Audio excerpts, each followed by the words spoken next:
इसी बादशाही में लूना, रोज़ी, फनलेस, किकी, विनी और मेलोडिया के लिए एक नया एडवेंचर शुरू हुआ।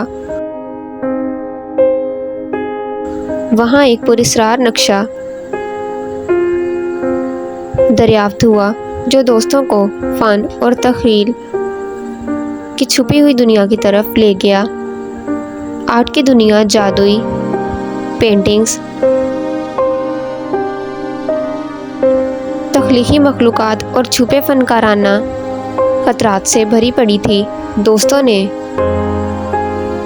ब्रश स्ट्रोक नामी एक दोस्ताना आर्ट रूह से मुलाकात की, जिसने इंकशाफ किया कि आर्ट की दुनिया को एक तारीकी क़ुव्वत से खतरा है। इरेज़र नामी एक शरीर फ़न जादूगर ने फ़न की दुनिया को तबाह करने और सल्तनत पर हुकूमत करने के लिए जादू किया था। ये सुनकर लूना, रोज़ी, फनलेस, किकी, विनी और मेलोडिया ने इरेज़र के जादू को तोड़ने और आर्ट की दुनिया को बहाल करने के लिए अपनी महारतों और टीम वर्क का इस्तेमाल किया।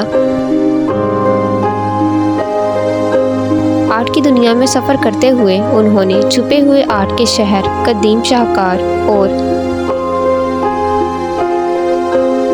जादुई फ़न के सामान को दरियाफ्त किया। इनकी मुलाकात प्रोफेसर पिगमेंट नामी एक पुराने फ़न वर्ड से हुई, जिसने इन्हें फ़न के जादू और राज़ों के बारे में सिखाया। दोस्तों ने आर्ट स्प्राइट से लेकर तख्लीकी ड्रैगन तक मुख्तलिफ़ किस्म की आर्ट मखलूक़ात के बारे में सीखा। उन्होंने दरियाफ्त किया कि उनमें से हर एक का फ़न के जादू से ख़ास ताल्लुक़ था। अपनी नई मिली ताकतों के साथ उन्होंने इरेज़र के मनेज़ से जंग की और इसके डार्क आर्ट स्टूडियो तक पहुंच गए।